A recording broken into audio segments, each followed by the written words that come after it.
games to play is Trivial Pursuit, which nobody will play with me anymore, and so my game is rotting up in our closet. But I learned something this week I did not know, and so I'm going to ask you if you knew. My father-in-law is big into railways, and so when he comes up, once in a while we will, in fact, our plan is next time he's here, we're going to go up to Lewistown and get robbed on that train robbery up there. I'm going for the prime rib, and I'm hoping he's paying. But when we were in Wyoming, we went down to Colorado to the Georgetown Loop. Have you ever done that? That's a very specific gauge road, and you kind of take this old steam engine and so forth. But did you know what the standard railway gauge is? You know, the distance between rails in the United States is? It's 4 feet, 8 1/2 inches. Doesn't it seem like when you make it an even number, a round number, make it like 4 feet or 5 feet or 4'6".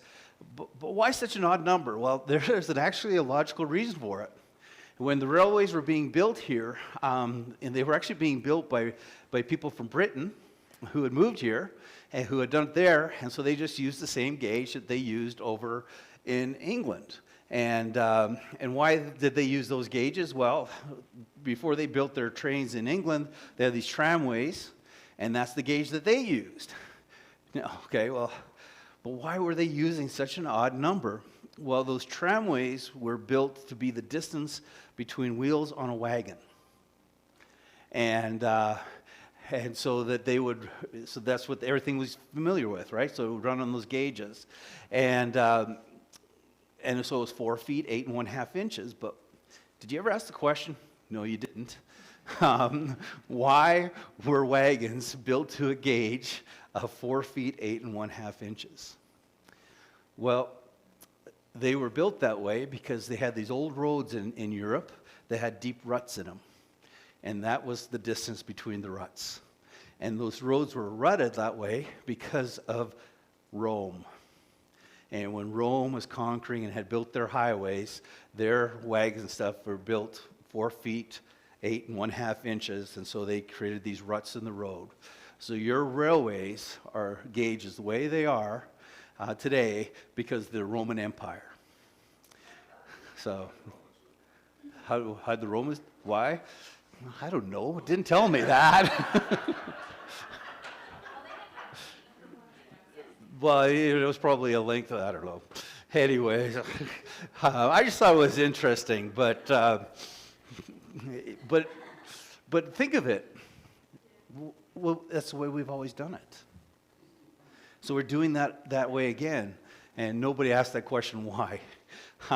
So I didn't just share this with you so that to help you improve, and I know it's not a question in Trivial Pursuit because I've never been asked that one before.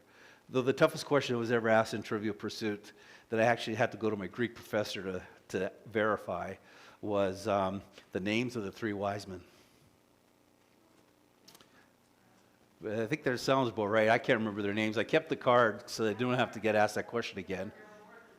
There were more than 3, or right? Traditional, and exactly. That's what he said, is because this is the way the Catholic Church believes, and that's somewhere in their archives. That's always been, and so that's what you have. That's Trivial Pursuit.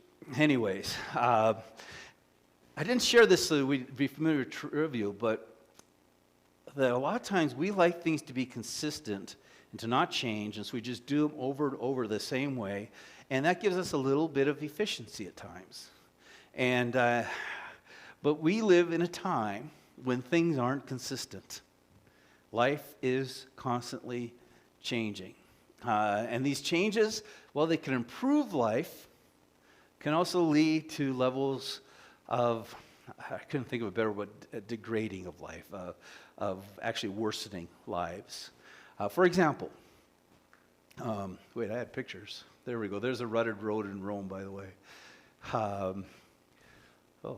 I guess I don't have pictures. The cell phones, we all have them, right? They have made our lives in a lot of ways easier. For example, as parents, if I need to get hold of my kids and it was time to be home, I didn't have to figure out which home they might be at and didn't have to call parents. I pick up the phone and call them. It's time to come home. Actually, You text them now. Time to come home. We have access to our emails.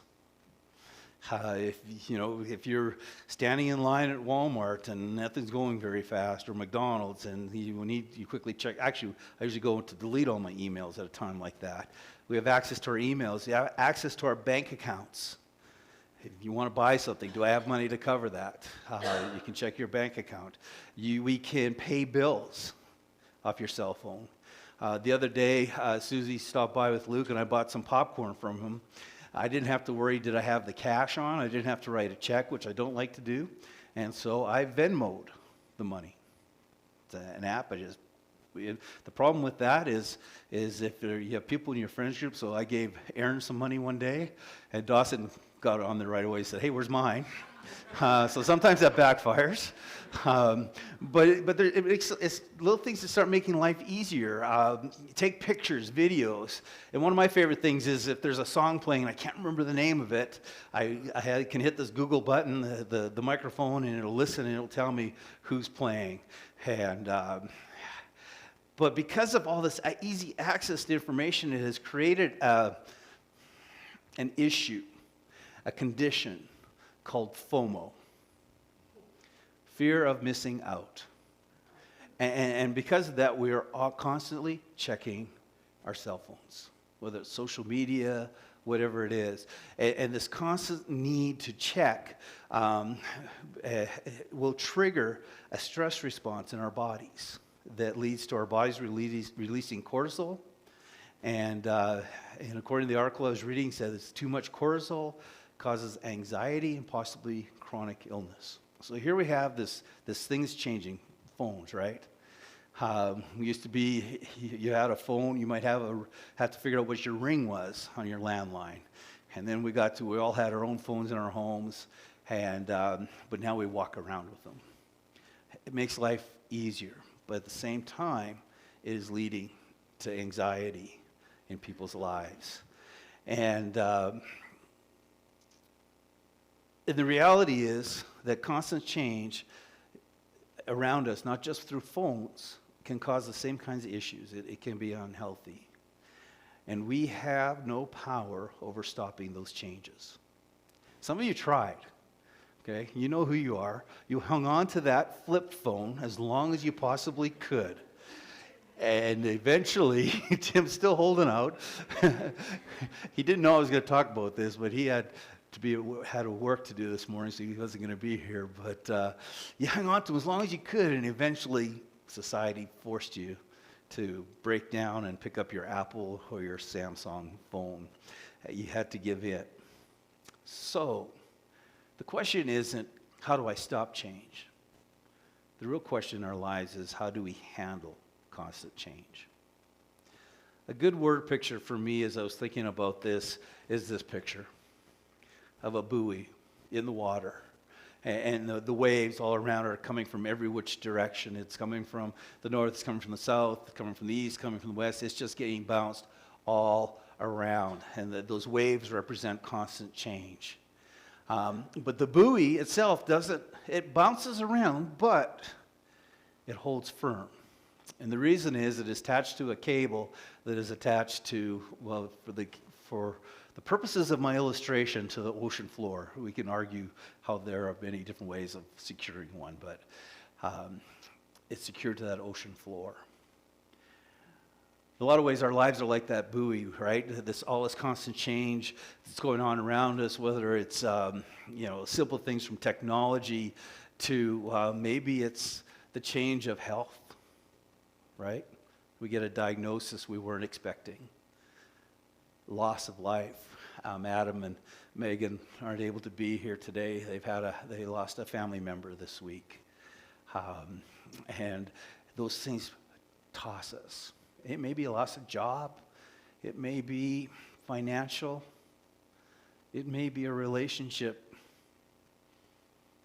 with a family member or a friend that for some reason has been broken, or maybe a very good reason that you know of that you're not ready to address. All those things toss us. Those are the constant change. And so how do we keep from just being tossed all around. How do we get secure?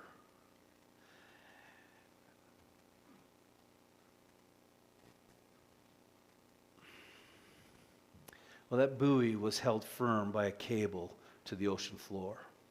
Last year, as a church, elders and wives, we met with a coach over a couple months, and we formulated a vision statement for our church.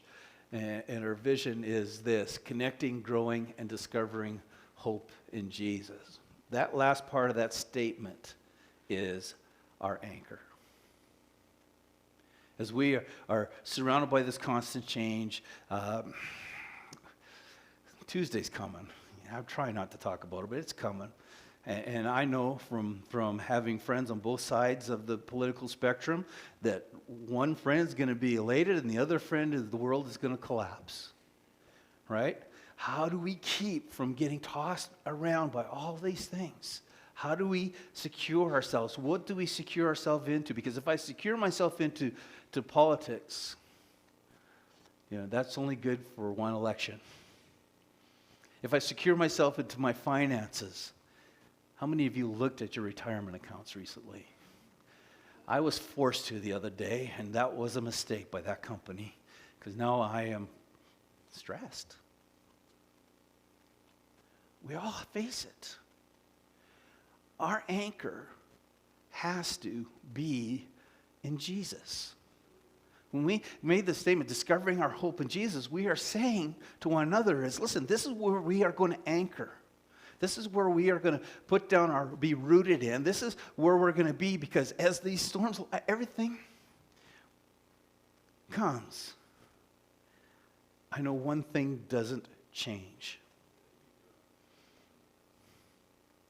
And here's the thing. When I discover that my hope is in Jesus, that doesn't stop those waves, but I'm no longer anxious by all that change. So how can I say that? Well, I can say, well, I've lived it, and I'm living it, and some days I have to reattach that chain or check to make sure it's attached. But I want to give you our verse for today. Hebrews 13, verse 8. Jesus Christ is the same yesterday and today and forever. Hebrews is a book in our New Testament, and it is one of my favorite books because of its, how would I put it? It is one of the best written books in our Bible. And I say that in the sense that it lays out a great argument for life and for Jesus, really. So the writer of Hebrews, we don't know who that is. Some would say it was Paul, because there's some Pauline teachings in there. Others would say, but Paul takes credit. Paul always says, hey, I wrote this. It doesn't say that anywhere in Hebrews. So others have suggested it's somebody who worked alongside of Paul, and I've heard several different names of that possibility who it is. The reality is, it doesn't matter. It's in our Bible, and it's this excellent argument the writer makes, and it's written particularly to a Jewish congregation. That's why it's called Hebrews. And he's arguing is the right word. He is making a statement, and he's saying to the Jewish listener reader that Jesus is supreme. And if you go through, I'm not going to go through the entire book, but, I am, real quick. It starts off with, he makes the argument that Jesus is superior to angels. He is the superior man. He is greater than Moses. He is the great high priest. He's not just the great high priest, but he's the great high priest of a new covenant. He is also not just the high priest and prophet of this new covenant, he is also the sacrifice for this new covenant, and reminding them that the old covenant, the Jewish covenant that they're under, requires sacrifice for the forgiveness of their sins, an annual sacrifice. He reminds them, Jesus, by being that sacrifice, was once and for all. Then he goes to the last part, and he shows that when we believe this, we believe it by faith. And then he goes through the heroes of the Jewish faith, Abraham, Moses, and on. And he showed how they had their faith in this hope, and it was a hope in Jesus. Even though they never saw it fulfilled, they still held to the promise. And then the book ends in chapter 13, where he begins to give some pretty practical, how do we live this out now? How do we live this kind of faith out in Jesus? And then we get into verse 7. I should have flipped this open while I was talking. 13, verse 7.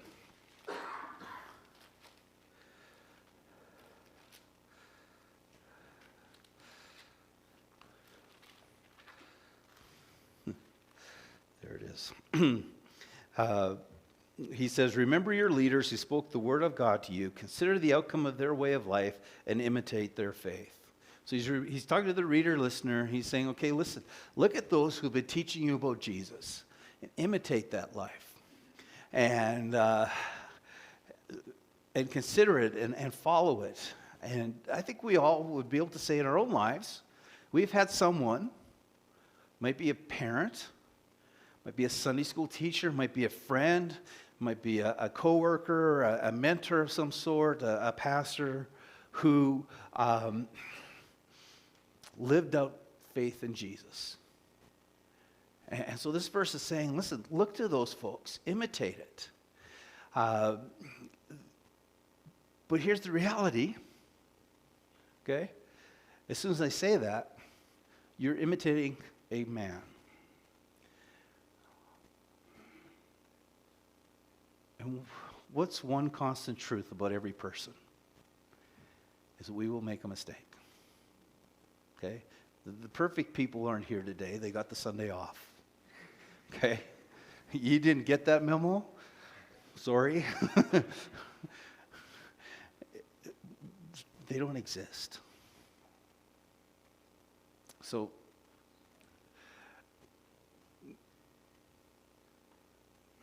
I think of a teacher who I learned a lot from, tried to emulate, who recently, in the last few years, suddenly died from cancer. But after his death, it was revealed he had this entire secret life. And I've been around the block enough times to know that that happens more than we should want. And I think of this man, and he was nationally known, licensed in our denomination. I had friends that looked up to him because they were also of Indian background who'd moved to Canada just like he had, and were walking a step, and they felt it even more than I did. But man, when this stuff started coming out to be true, it shook you. Why? Well, part of it is because I was putting part of my anchor in what he was saying in him and not Jesus. And so it's interesting because here all of a sudden the writer makes a change, because in verse 8, it's not like having a conversation with somebody who suddenly changes the subject. Right? The writer of Hebrews is so well written. There's a reason he goes from verse 7, talking about imitating leaders, to this verse. Because he's literally saying, I think, is what I'm getting out of it is, that listen, imitate them, but they're not going to be perfect. They will fail you. But look at verse 8. Jesus Christ. One of the few times he gives not just the name of Jesus, but also his title, Christ, is the same yesterday, today, and forever. Our earthly leaders are those people that we may value and mentor and we should imitate, but we have to understand that they're not perfect. They'll fall short.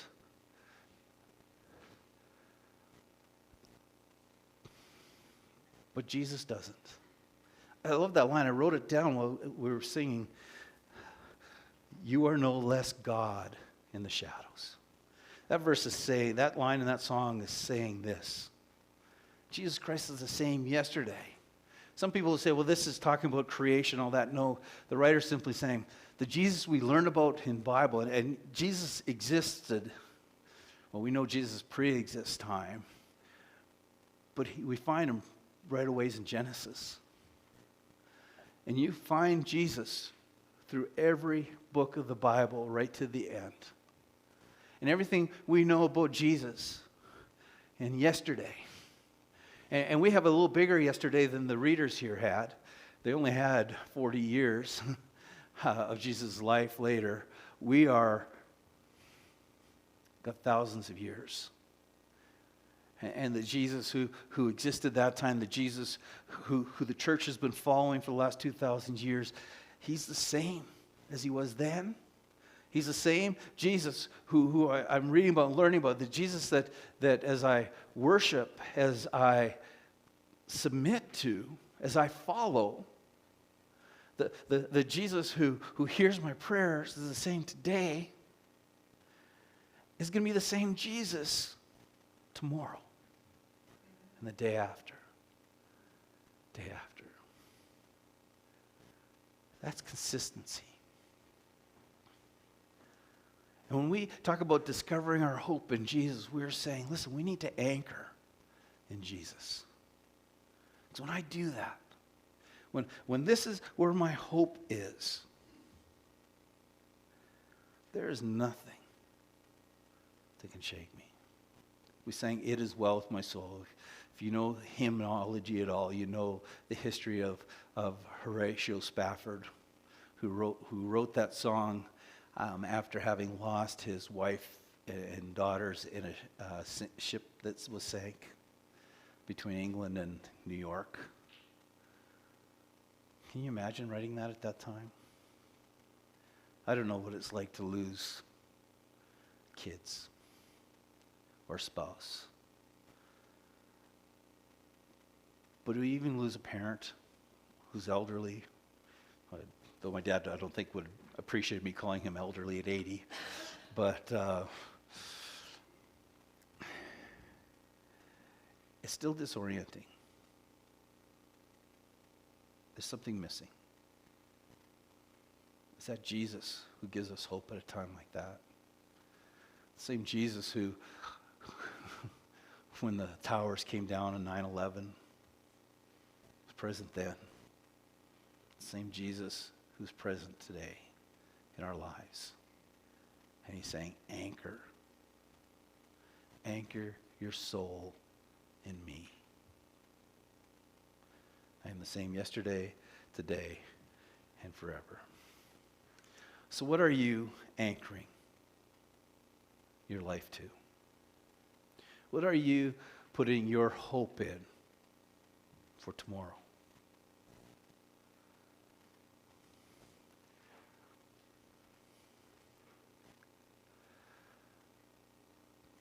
Finances? Real estate? There's a country music song that says, "Buy dirt." I don't know if you know, I talked to a guy who has a house for sale here in town, and he was saying that it used to be you didn't have to tell anybody, so there'd be somebody knocking on your door to buy it, and now I got one person's ready to look at it, but it's me in another place, and hopefully this will sell because those quick sales aren't there anymore. Then I had somebody else tell me Friday night that they put their house on the market Friday afternoon and somebody's coming Saturday to look at it. Don't know. How about your education? Do I put my hope in that? Tuesday.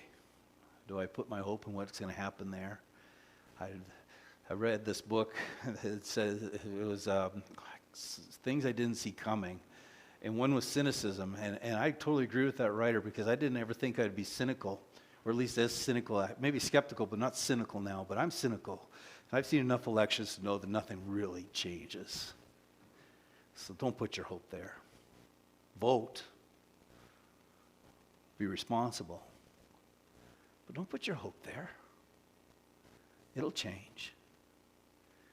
But what doesn't change, hasn't changed, and will never change is Jesus.